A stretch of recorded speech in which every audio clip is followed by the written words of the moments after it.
What's up, guys? I'm EJ. I'm joined by Kendall, and here we are giving you guys a preview of some NBA draft prospects to watch in this upcoming NCAA tournament. Kendall, we haven't done a lot of draft stuff in a little minute, but with the college basketball season coming to an end, a lot of people paying attention to March Madness. This is, of course, going to be a sought-after video and kind of a sought-after subject in regards to an NBA draft. I feel like in many ways, the NBA draft season really starts this weekend.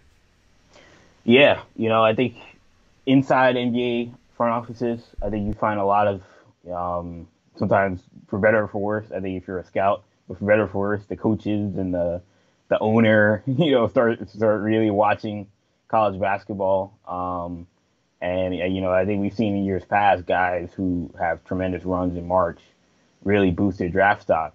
And I think for a lot of NBA fans in general, you may not watch a whole lot of college basketball until March. And, if you're a fan of a team like, Detroit, Houston, or even a team, in the middle of the pack like New Orleans, and you want to know who are some draft prospects I should be paying attention to, well, we're going to tackle all four regions, players that are going to be drafted in the top 10, players going to be drafted in the second round. So this is a video for everybody. Yeah, for sure. As you said, a lot of NBA fans, especially teams that are starting to really slip away from playoff contention. So I was like, okay, we got to look towards next season. A lot of times that usually happens around March Madness every year, so then the attention rises in this tournament. So really excited to get it going. We're starting with the West region in this video, and I'll go first. And I'll say obviously a player you got to watch for is Evan Mobley, center out of USC.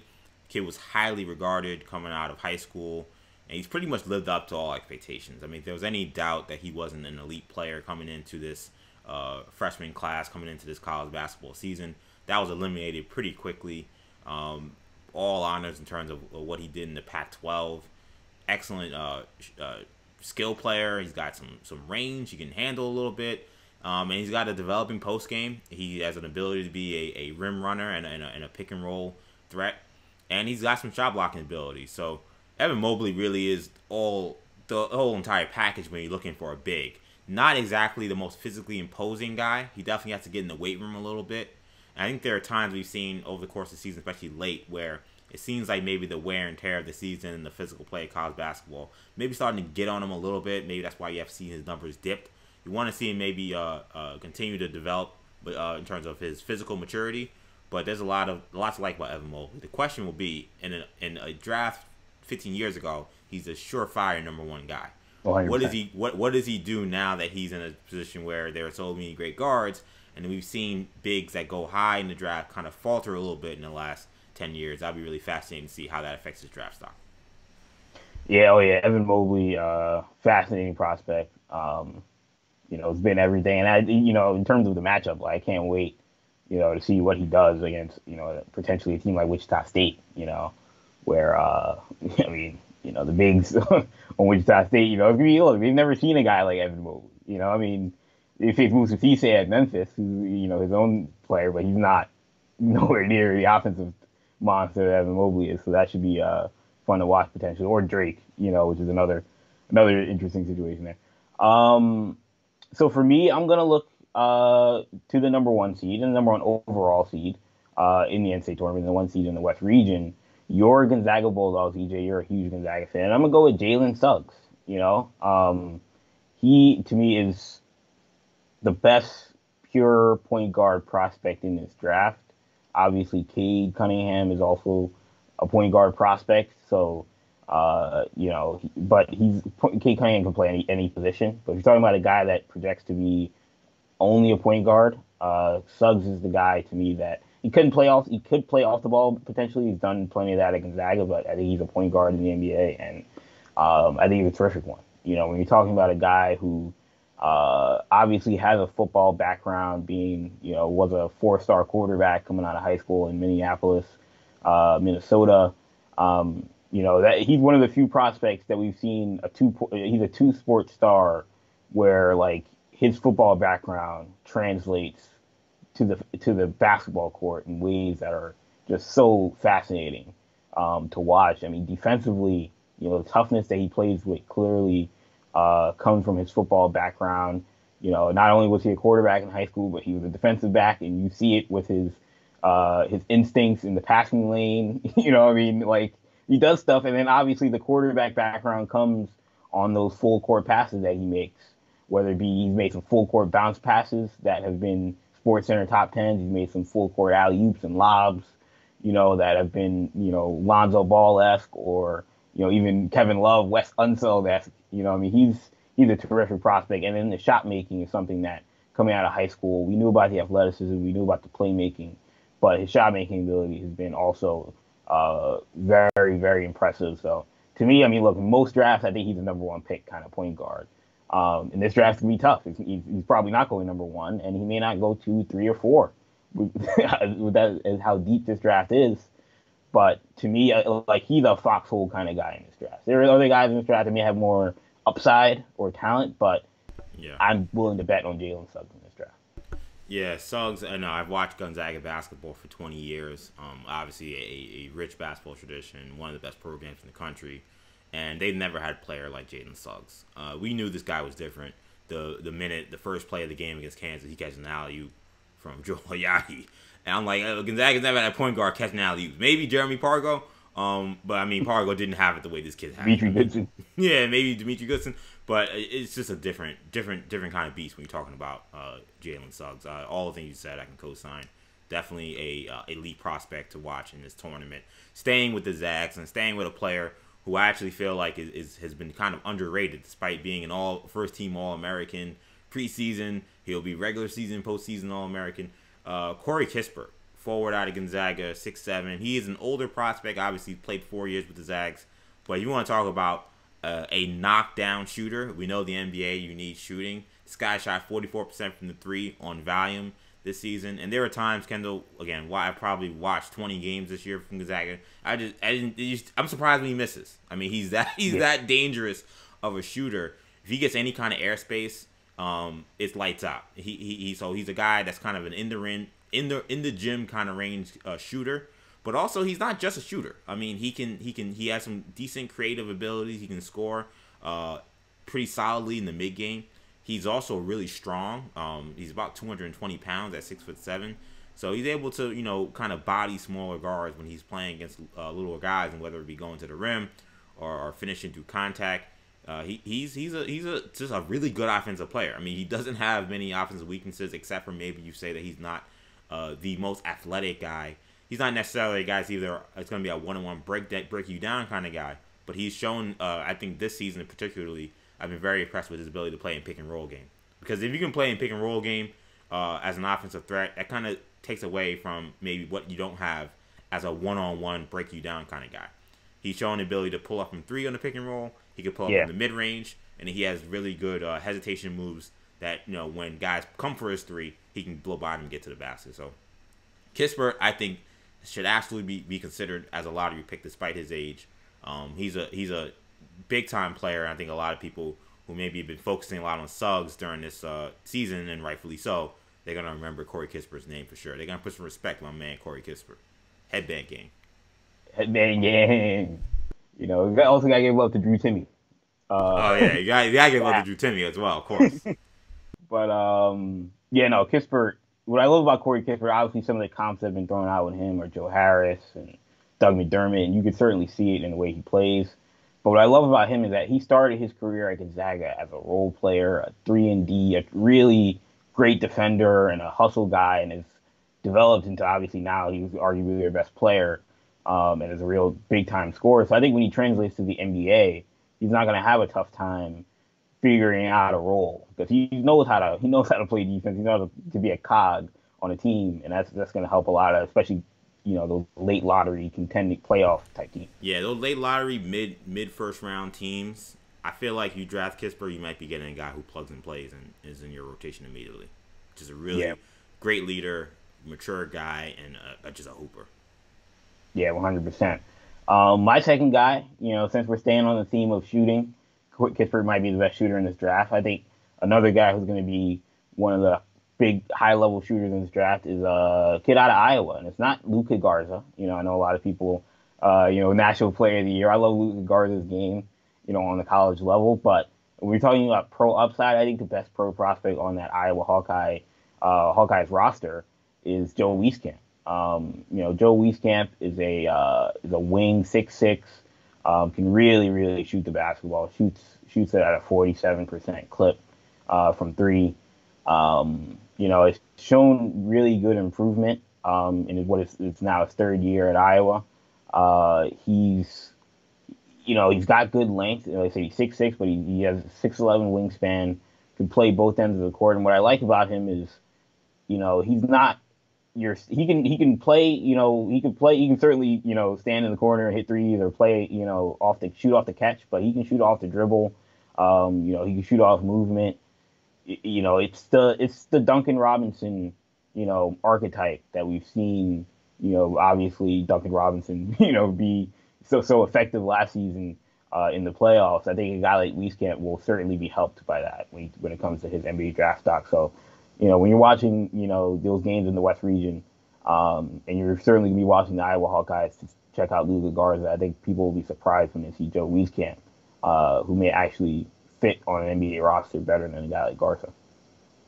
Yeah, I mean, Wieskamp, I feel like, whenever you have these teams like Iowa where you have like a national player of the year type of guy in Garza, who I think will be an intriguing player to watch and see, how he fits in the NBA. There are other guys who end up sticking out and guys who kind of say, oh, who he play for, And, Wieskamp to me has been the ultimate guy. Every time I watch Iowa and this guy comes in just like ready to fire, I'm like, yo, who's this cat? The guy's, again, another flamethrower type of player and potentially. Finish at the rim, put the ball on the deck. Yeah, extremely confident offensive player. Little bit of, not as big or athletic as this guy, but a little bit of Keith Van Horn, live when I watch him play. Mm-hmm. Again, not as a Van Horn was 6'10" or 6'11", really athletic. He's not that kind of athlete, but in terms of the shooting ability, yeah, and he's that kind of confident offensive player. Yeah, like Van Horn was a guy who came in and he was looking to get shots immediately. Wieskamp, despite playing with the National Player of the Year, is a similar kind of guy. He kind of reminds me of Sam Decker too a little bit from Wisconsin. Interesting, yeah. So Wieskamp, I think, is a good guy to have. My last guy and the third guy here, I'm going to go with Ochai Agbaji from Kansas.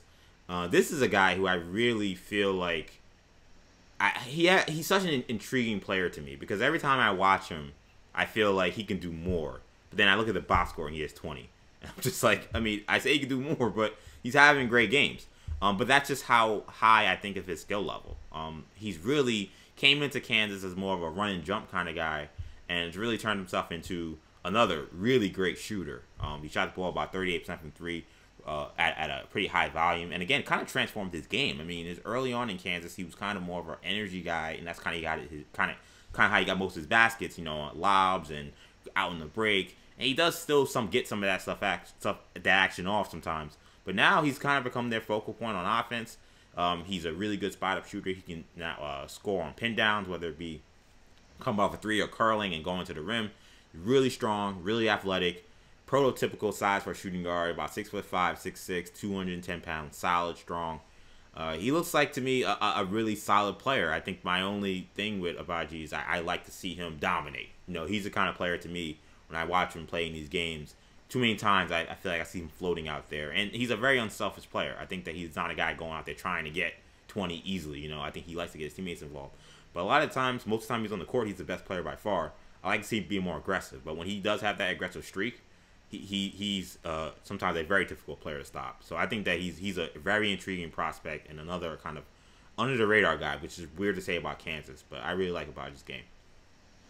Yeah, I've always liked Ochai as well. I've heard people talking about Kansas, and they'll say, Jalen Wilson is the best pro prospect, or they'll say, David McCormick, one of these guys. And I'm like, to me, like Ochai fits what the NBA does and what they look for in wings who can play on both ends of the court, and, be two-way monsters. You think about, an OG Anunoby type guy or a David Nwaba. Like those guys always find jobs in the NBA just because of their length and their athleticism, and Semi Ojeleye. And they usually end up getting paid too. Yeah, exactly. So yeah, I think Ochai Agbaji is going to be really valuable in the NBA at the next level. The last guy I'm going with the first mid-major, the only mid-major in this region that is a pro prospect in my opinion. May not the only pro prospect, the only one we're going to mention on this list. is NahShon Hyland, aka Bones Hyland, who is, I mean, just a dynamite scorer, man. You know, I mean, very skinny, very slender. And that obviously that's the first thing you notice when you watch Bones play. But just, I mean, absolute bucket getter. You know, has a terrific handle. You can check out the video of him on YouTube playing 1-on-1 against some guys in Philly in the park. And I mean, that thing went viral. You know, it has like 3 million views, and you can see it. I mean, the handle is ridiculous, but it translates to the college basketball level, where he's averaging 19 points a game, and obviously, again, the first thing you think about when all the traits that I laid out, the first thing that comes to mind when you think about a comp is Jamal Crawford. You know, who's another guy, super skinny, super slender, elite handle, elite shot maker. I hate to run to the Jamal Crawford comp because there's never been a player like Jamal Crawford. I know. And I feel like we've comped a lot of people over the years for Jamal Crawford, and we gotta start wondering if Jamal Crawford is kind of a basketball unicorn. Like there's not too many people who are 6'5" that can just get 50 at any point. Yeah, his handle that weigh like 180 pounds. Yeah, that 180 pounds soaking wet. You know, at 6'6", 6'5". You know, so yeah. But Hyland is kind of in that same breed, we think.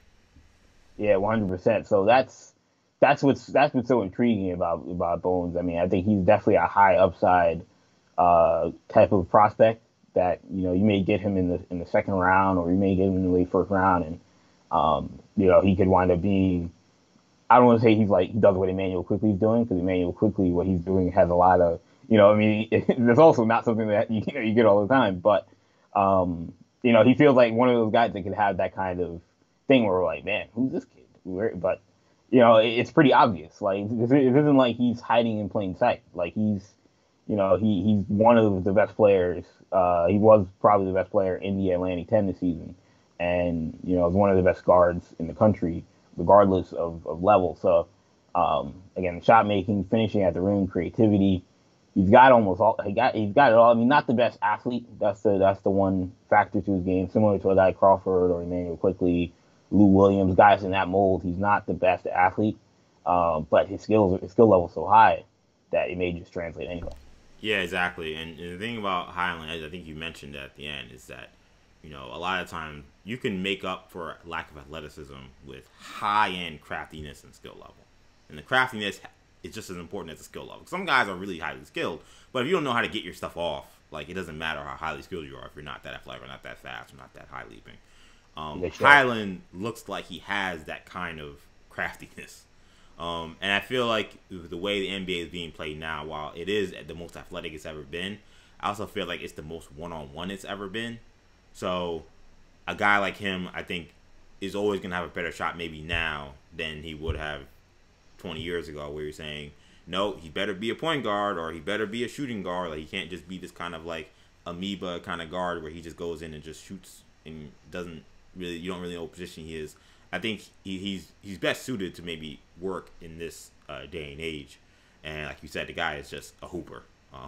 Some guys, you look at positions and who's this guy position, that guy position. There are a couple guys that we're going to talk about in this series that are just hoopers. Hyland, I think, definitely makes that cut. What do you guys think of the players we listed in the West region that you're interested in seeing in the NCAA draft? Do you like the list we have? Are there other guys you wanted to talk about? Make sure you guys leave a comment in the comment section of the guys you want to talk about, or the guys we mentioned on this video. Also, be sure to check out all of our videos on the NCAA tournament. We'll be doing all 3 regions, so make sure you check those out. That'll do it for now. I'm EJ. This is Kendall. Take it easy, guys. Peace.